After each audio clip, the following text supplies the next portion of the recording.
Hello and welcome to the Hero Spouse. I'm Kenda Ruth, here to answer one of your questions about marriage and midlife crisis. Today we have Katie. Katie's bomb drop was May 14th of 2022. Her date of marriage is 2010, and she's not yet familiar with either the energy levels or contact types. And that makes sense. This is a relatively new situation, this being only August of 2022. She says, my husband hasn't replied to the last few text messages, even though they're not related to our situation. He left home after his affair became common knowledge. He basically sent me a message which was meant for her, and since then, he stopped communication. He's become the polar opposite of my real husband, who in his last message admitted to being a coward and that he's hiding from me, and therefore he's not coming home. Are the chances of reconciliation slimmer because of this? Do most people go through a midlife crisis and then come through the other side? And is midlife crisis a form of depression, but they don't realize it? So midlife crisis is depression, yes. It might exhibit in ways we don't think of depression. So if he was a context type that is a low energy wallower, he would be exhibiting in things that you would say, this is clear depression. That kind of thing where they don't make eye contact, they look down, and they seem to have lower energy. Now, they may not make eye contact with any type of depression, but they seem to turn inward. Now, with a high energy replayer, the depression might come out as high energy activities. The affair. Low energy wallowers have an affair, but it often doesn't take well, or it just doesn't last. With the high energy replayer, it may be more limerent. They are more vocal about things. They may come up with some obsessive exercising. They can do those on the low energy, but you're just going to see not as much of the party boy type of behavior. The high energy replayer is like a frat boy. And it might manifest in more anger, or anger that explodes outward so you see it, rather than anger that you can see it, but it seethes under the surface. That would be low energy wallower, seething underneath. But it is depression. It would be probably better named life crisis depression or identity crisis depression. But midlife crisis is the term that has been around for so long and people recognize it. So that's what we have. Do most people go through a midlife crisis and come through the other side?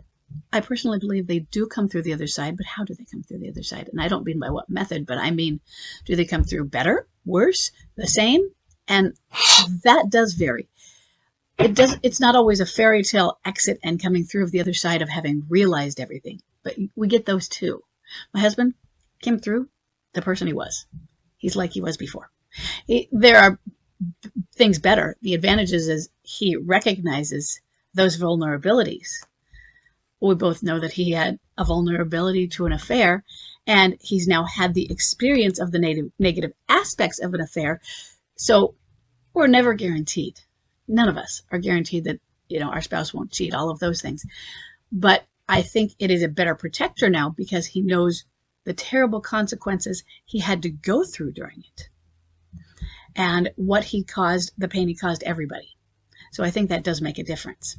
But he came through, still a man with a serious anxiety disorder and just a little bit more mature due to having aged in that, but he's pretty much the same person. Some of them will come through having had a full transformation.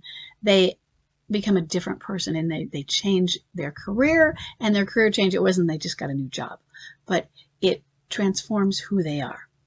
And it doesn't, you can do that by changing your career because you have your 9-to-5 treadmill sort of life where you live to work rather than work to live.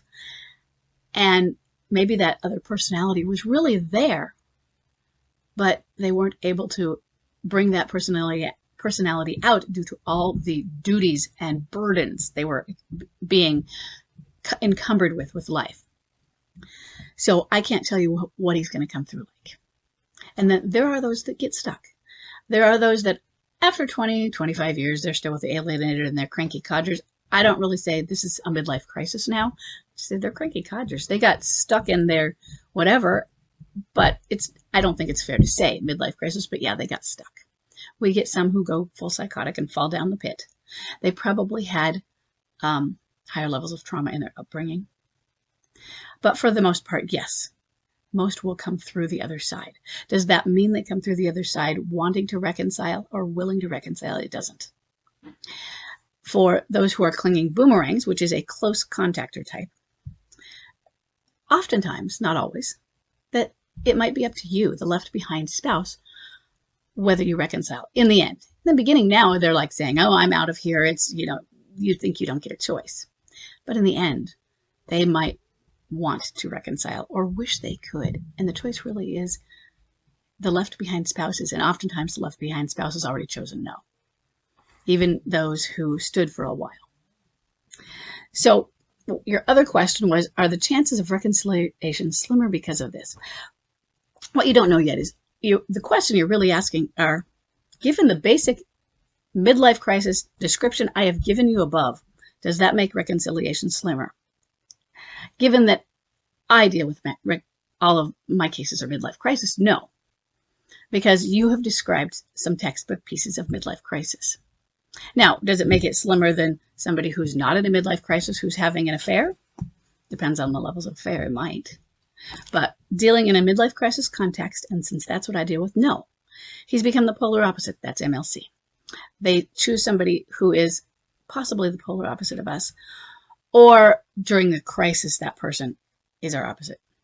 They might choose somebody, Chuck wanted to, I want to walk on the wild side, and that meant trashy to him. So that was definitely not me. He left home because they leave. MLCers leave. Now, that's not a guarantee, but the majority of them leave, whether they're kicked out or they choose to leave on their own. My hope is that they choose to leave on their own. I want them making the decision rather than making you be the bad guy. There are times when it's a benefit that you do say you can't stay here anymore. But that's when they have stayed for so long and taken advantage, and now you're showing your strength in doing it. But I like it if they take the initiative and walk out. It's painful, but they're not lingering. They're taking some sort of initiative. He is not replying to his last few text messages, and he's told you why. He sent a wrong text to you. That was embarrassing. He's ashamed. He has that guilty conscience, and he doesn't want to face it, so he's not going to face it. That's why he's not. It has his lack of replying to those texts that have nothing to do with your situation is, I'm not replying to her at all. I'm too embarrassed. It doesn't matter that it has to do with your situation. For him, everything does. You text him about the kids, that has to do with your situation because it has to do with family. You text him, we need to get together to do the taxes. That has to do with your situation because it has to do with the combined finances. Everything that is about you has to do with your situation, probably in his head. Hi, I saw my mom the other day. She says she misses you. He doesn't text you back. I saw your parents. Hey, how are you doing? Everything. I saw that you won a gold medal at the Olympics. Congratulations. It came from you. For him, it has to do with your situation. You're showing you care. All of that. And he's going to avoid you. That doesn't mean that he is not a close contactor. We don't know yet. Your bomb drop was only in May, and you said he hasn't replied, even though you said he left home after the affair became common knowledge. Now, what does common knowledge mean? When I say an affair has been exposed and it's public, what I usually mean by public is that the left behind spouse knows. But many, not all, many MLCers don't tell other people, and so technically it's private except between the two of you, or maybe you and the close personal friend that you feel close in confiding in. But you said common knowledge, and so I'm wondering if it did become public to more people.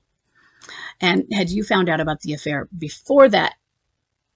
Was your bomb drop the affair becoming common knowledge, or was the common knowledge something recent? He sent you a message meant for her, and then he stopped communication. Was that more recent?